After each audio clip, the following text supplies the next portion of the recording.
Fala aí, aqui é o Eduardo do Responde Aí e hoje a gente vai ver um aulão sobre estática, esse assunto aqui que costuma cair bastante em prova de física, beleza? De equilíbrio, equilíbrio estático, em barras, em cordas e em um monte de assuntos que a gente vai dar uma olhada aqui nesse aulão para você mandar bem na sua prova, beleza? Então vamos dar uma olhada aqui no que vai cair. Que vai cair é ótimo, não. O que a gente vai abordar aqui nesse aulão com o nosso raio-x, beleza? Vamos começar com uma introdução ao equilíbrio estático, onde a gente vai ver as principais condições para que a gente tenha esse tal do equilíbrio estático. Depois a gente vai ver a aplicação desse equilíbrio estático em diversos casos, aqui em cordas, em barras horizontais, em barras inclinadas, e depois a gente vai partir para ver essas mesmas aplicações em corpos em 2D e 3D, e também ver o conceito de binários, as forças binárias, beleza? Então vamos começar. Iniciando aqui com um exemplozinho. A gente quer saber aqui se esse corpo ele está em equilíbrio estático. Então a gente tem um corpo aqui com duas forças, cada uma de 10 newton, aplicada cada um para um lado diferente, beleza? Então vamos lá. Esse corpo está em equilíbrio? O que a gente fazia até agora para ver se um corpo estava em equilíbrio? A gente dava uma olhada para ver se o somatório de forças dava zero ou não dava zero, não era isso? Então vamos fazer a mesma coisa. Bom, somatório de forças nesse corpo só tem duas forças aqui na horizontal, então vai ser 10 para um lado e 10 para o outro lado, a gente vai ter 10 menos 10, certo? Então o somatório de forças, ele realmente dá zero. Então significa que esse corpo está em equilíbrio? Mas dá uma olhadinha aqui. Imagina que esse corpo aqui é a minha caneta. Se eu aplicar uma força de 10 newton em cada lado da caneta, em cada extremidade, olha o que vai acontecer. Esse cara, ele vai entrar em rotação, beleza? Então, ele realmente não vai transladar, que é o que a gente viu aqui, mas ele vai entrar em rotação. Isso significa que o corpo não está em equilíbrio estático, beleza? Estar em equilíbrio estático é como se fosse estar paradinho, beleza? Ele vai estar parado, ele não vai entrar em nenhum tipo de movimento. E a gente tem dois tipos de movimento. O de translação, que é quando, por exemplo, a gente teria o nosso corpo andando, transladando, beleza? Em uma direção. O que normalmente é uma força que faz, assim, se a gente tiver uma força resultante apontando para algum lugar, esse corpo ele vai transladar, beleza? Enquanto se a gente não tiver nenhuma força resultante aqui atuando, força resultante igual a zero, ele não vai transladar. O centro dele vai continuar parado, beleza? Porém, essas duas forças aqui, elas estão fazendo ele entrar em rotação. E isso não pode acontecer para que o corpo esteja em equilíbrio estático. Então, quais são as condições para que haja o equilíbrio estático? A gente tem duas. A primeira delas você já conhece, que é o somatório de forças tem que ser igual a zero. Isso é necessário para que o corpo não translade, ou seja, ele não tenha um movimento em uma direção, beleza? E até aí, isso é o que a gente já sabe. Mas a gente viu que isso não é suficiente, porque ele ainda pode entrar em rotação. E o que garante que o corpo não entre em rotação é o somatório de torques igual a zero. Então, se o somatório de torques for igual a zero no corpo, aí o corpo não vai rotacionar, beleza? O corpo não rotaciona. E é isso que a gente quer. A gente quer que o corpo não translade e não rotacione. Tendo essas duas condições, aí sim esse cara vai estar em equilíbrio estático. E é isso que a gente vai ver, beleza? Então vamos começar aqui com um exemplo. A gente tem uma barra e ela encontra-se deitada em uma mesa sem atrito, beleza? Então é como se fosse uma mesa horizontal. Aqui a gente tem uma barra em cima dessa mesa, ok? Encontre o módulo de F4 e onde ela deve ser aplicada para que a barra esteja em equilíbrio estático. Então a gente tem aqui já três forças que a gente sabe a posição e a gente sabe o módulo de cada uma delas aplicadas nessa barra. E a gente tem aqui uma quarta força que a gente não sabe aonde ela está na barra, e é o que a gente quer descobrir, beleza? Qual é o módulo dessa força e aonde ela deve estar para que essa barra esteja em equilíbrio estático. Então, cara, a gente acabou de ver, a gente tem duas condições para atender, certo? A primeira delas é que o somatório de forças tem que ser igual a zero. Essa é a primeira condição, para que o corpo não translade, beleza? Então vamos fazer o somatório de forças. A gente tem aqui três forças conhecidas e a gente não sabe a força 4 onde ela está, beleza? Então vamos lá, começando. A gente tem força 1 para cima, então a gente vai botar aqui 15 newton para cima, beleza? 15 positivo. F2 está no sentido contrário, então a gente vai considerar negativa, porque ela está apontando para baixo. Então menos F2, que é 35 newton. F3 está apontando para cima, então positiva de novo, mais 10 newton. E a F4 a gente não sabe para onde vai estar, então a gente vai considerar a hipótese de que ela está para cima. Vamos fingir que ela está para cima e depois a gente vai ver se ela realmente está para cima ou não com o sinal da F4. Então a gente vai considerar mais F4 com a hipótese de que a F4 está para cima, beleza? Isso tem que ser igual a zero, somatório de forças igual a zero. Tranquilo? Então, disso daqui a gente vai tirar que a nossa F4, o módulo dela, para que o somatório de forças nesse corpo seja igual a zero, vai ser 10 newton. Como a gente achou um valor positivo para F4, e a gente tinha assumido que ela estava para cima, então realmente a nossa F4 está apontando para cima, beleza? Então a gente já descobriu o módulo da F4. Mas aonde ela deve estar localizada para que o corpo esteja em equilíbrio? A gente já sabe que se a gente tiver uma força 4 de 10 newton, esse cara vai ter um somatório de forças igual a zero. Mas a gente também precisa que o somatório de torques seja igual a zero. Beleza? Então vamos calcular isso agora e ver qual posição que a nossa F4 vai estar. Show de bola! Para a gente calcular o somatório de torques é igual a zero, primeiro de tudo, como todas as forças estão aqui na horizontal, vamos lembrar um seguinte macete. Lembra como é que funcionava o torque? Se a gente está calculando o torque com relação a um ponto aqui em vermelho, o torque dessa força F, a gente traçava um vetor R, que é o vetor distância do ponto vermelho até o ponto de aplicação da força, e o vetor torque ele é dado pelo produto vetorial entre esse vetor R e esse vetor F, beleza? Então, como esse produto vetorial, a gente pode calcular o módulo desse torque como módulo do primeiro vezes módulo do segundo vetor, RF, vezes o seno do ângulo entre eles.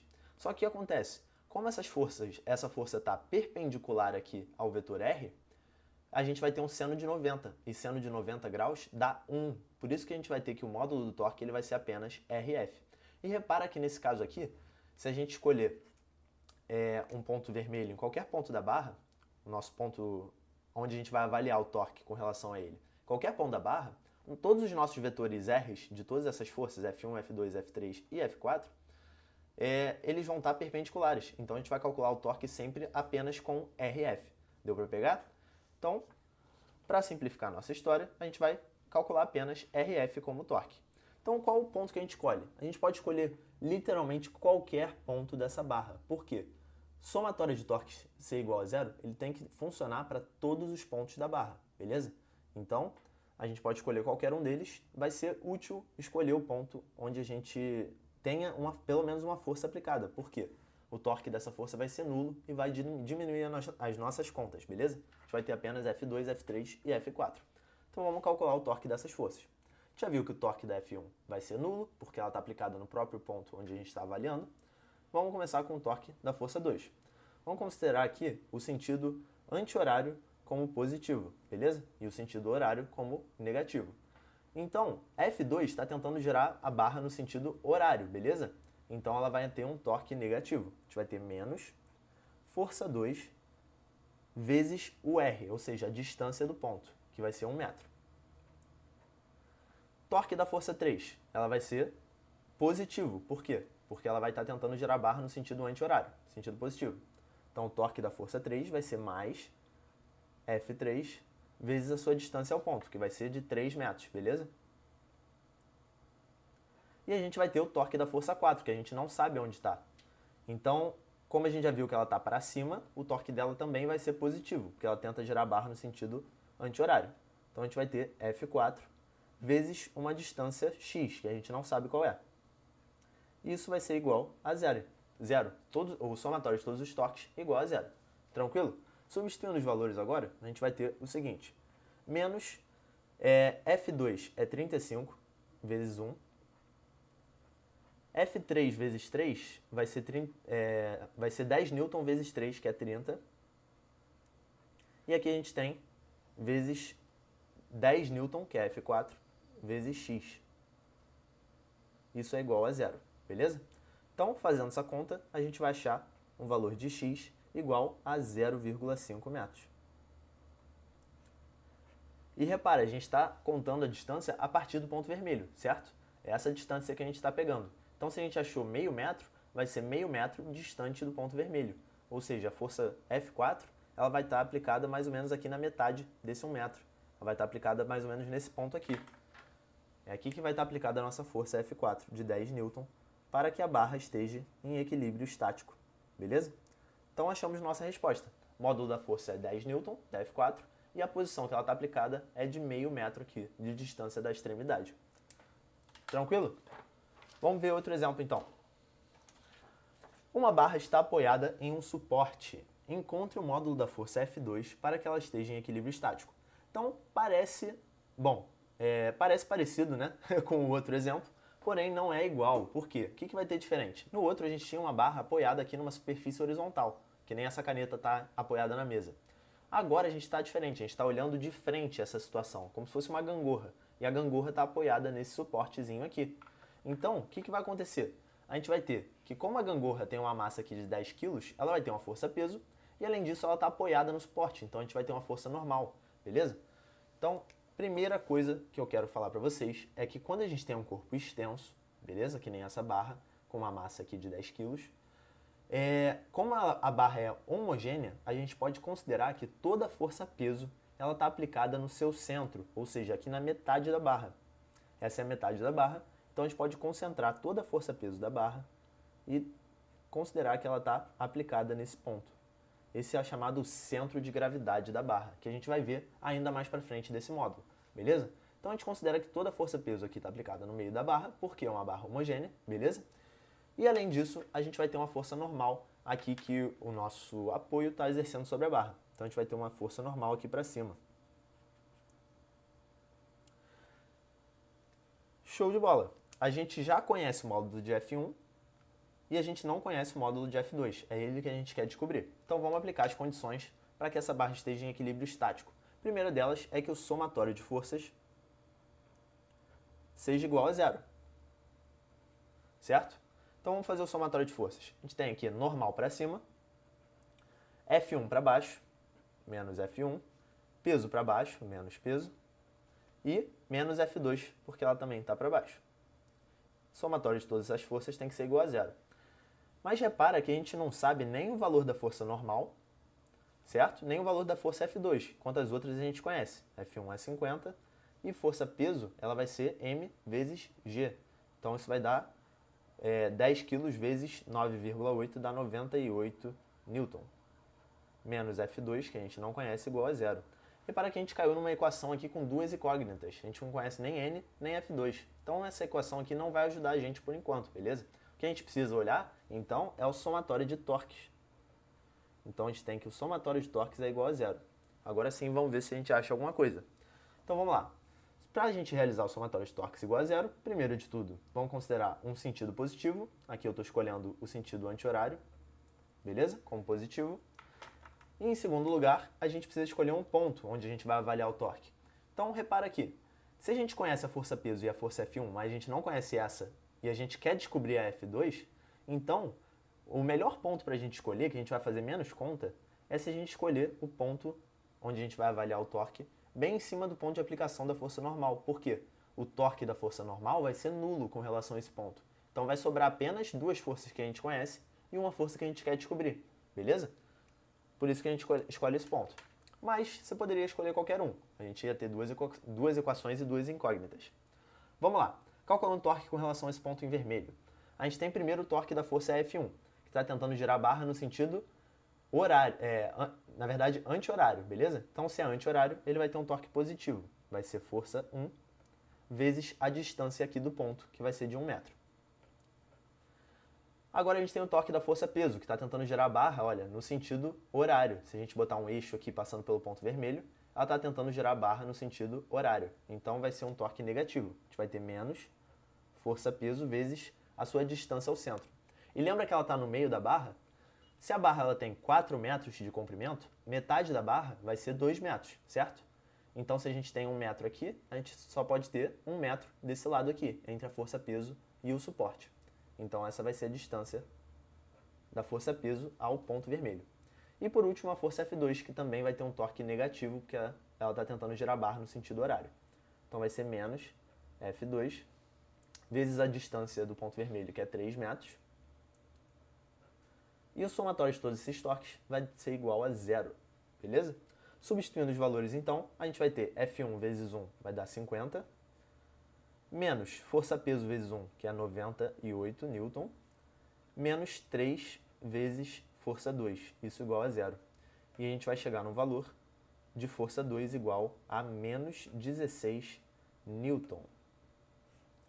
Então olha só que engraçado, a gente achou um valor negativo de força normal, de força F2. O que isso significa? Significa que, na verdade, para que essa barra esteja em equilíbrio estático, a nossa força F2 ela tem que estar apontando não para baixo, mas sim para cima. Então, isso aqui indicou que a nossa F2, na verdade, ela não está para baixo, e sim ela está para cima.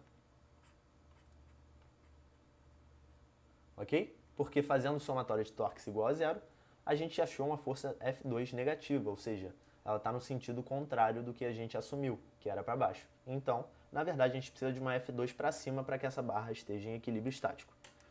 Show de bola? Beleza, continuando aqui. Vamos ver agora o que é esse tal de centro de gravidade, que eu já comentei com vocês, mas não expliquei direito o que é. O que é esse tal de centro de gravidade? Cara, centro de gravidade, ele vai ser um ponto onde a gente pode concentrar toda a força-peso do corpo, ou de um sistema, por exemplo. Então, como assim? Imagina que a gente tem aqui um sistema com duas partículas, beleza? Duas partículas iguais de força-peso, que tem uma força-peso, beleza? Iguais.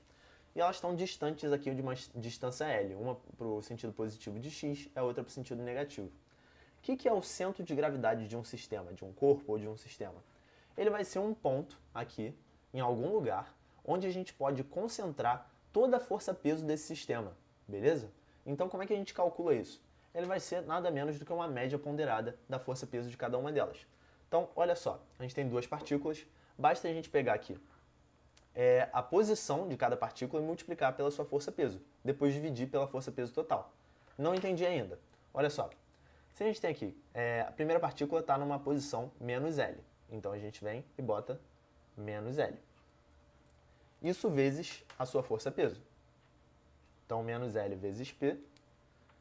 Agora a gente soma com o da outra partícula. A outra partícula ela vai estar numa posição mais L. Então, aqui vai ser L positivo. Vezes a sua força-peso. E depois a gente divide pela força-peso total. Então, vai ser peso de uma mais peso da outra. Então, a gente vai ter P mais P. E aí, o que a gente achou? Aqui a gente vai ter menos LP mais LP. Então a gente achou que o x do centro de gravidade ele é igual a zero. Pô, o que isso significa? Significa que a gente achou que o nosso centro de gravidade ele vai estar bem aqui na posição zero.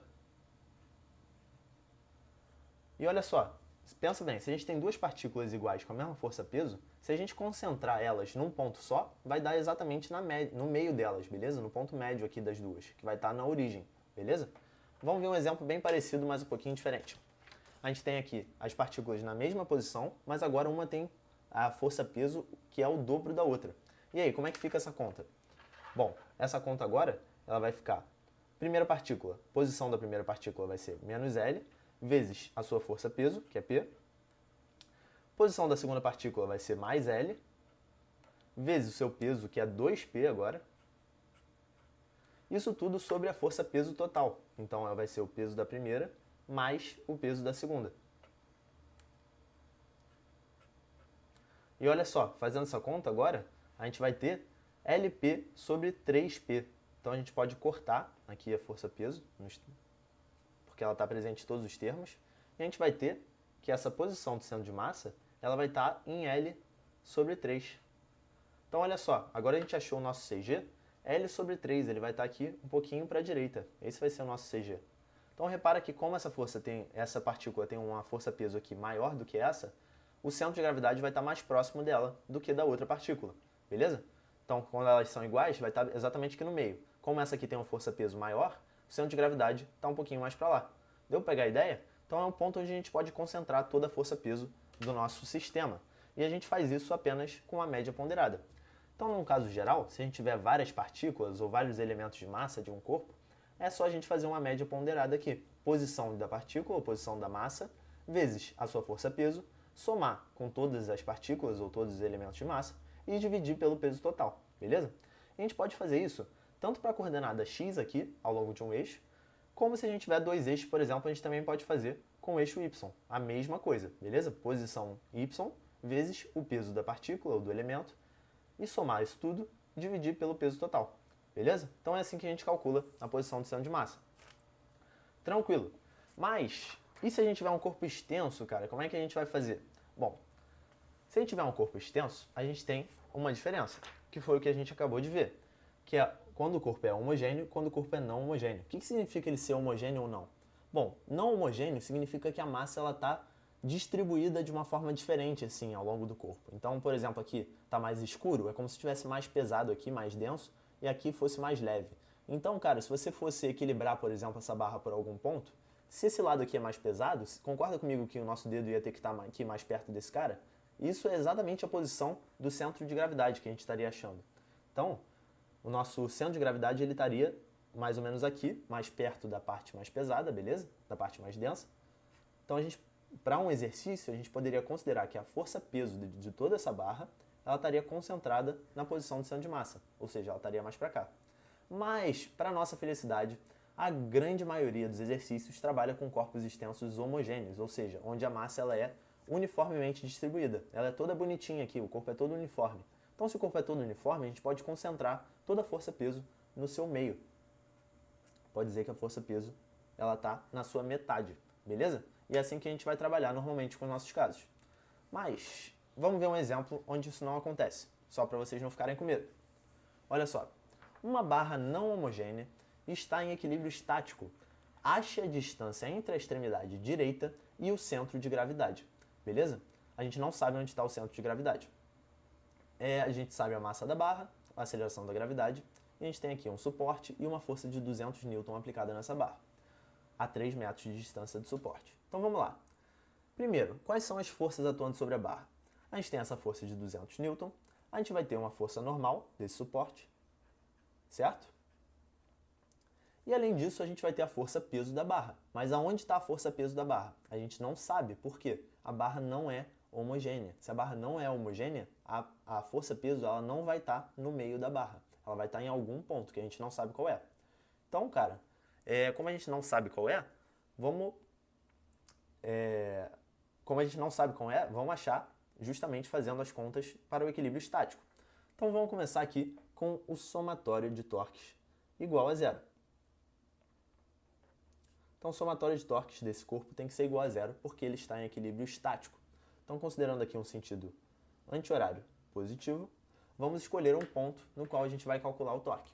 Como a gente não conhece a força normal, vamos escolher justamente esse ponto aqui de aplicação da força normal, porque o torque da força normal vai ser nulo, beleza? Então a gente não tem o torque da força normal, a gente vai ter apenas o torque dessa força de 200 N e o torque da força peso, que a gente não sabe onde está. Então vamos lá, começando com o torque da força de 200 N. Essa força de 200 N está tentando girar a barra no sentido anti-horário, beleza? Então está tentando girar a barra no sentido positivo. Então a gente vai ter aqui um torque positivo, força de 200 N, vezes a sua distância ao ponto vermelho, ao eixo de rotação, que é de 3 metros. Isso mais o torque da força-peso. A gente não sabe para onde está a força-peso, mas ela aponta para baixo, certo? Se a força-peso aponta para baixo, a gente vai ter que ela tenta girar a barra no sentido horário, ou seja, ela vai gerar um torque negativo. Então vai ser menos a força-peso vezes a posição do centro de massa. Então a gente está considerando aqui uma escala da esquerda para a direita, beleza? Então aqui é a posição 0 e o nosso x está crescendo para lá. A gente está pegando a distância do ponto onde passa o eixo de rotação, beleza? E a gente considerou alguma posição x do centro de gravidade em algum lugar que a gente vai achar.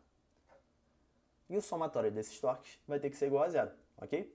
Então, substituindo aqui, a gente vai ter 600 menos força-peso, ela vai ser massa vezes a aceleração da gravidade, que vai dar 100 N. Então, 100 vezes o x do CG tem que ser igual a zero. Então, a gente vai achar que a posição do centro de gravidade ela vai ser igual a 6 metros. Ou seja, se a gente está contando a partir do ponto vermelho, significa que o nosso centro de gravidade está a 6 metros desse ponto vermelho. Ou seja, está mais ou menos aqui, certo? Então é aqui o nosso ponto de aplicação da força-peso. Mas o que a gente quer saber é a distância entre a extremidade direita e o centro de gravidade, que está localizado bem aqui. Esse é o nosso CG, certo? Então vamos lá.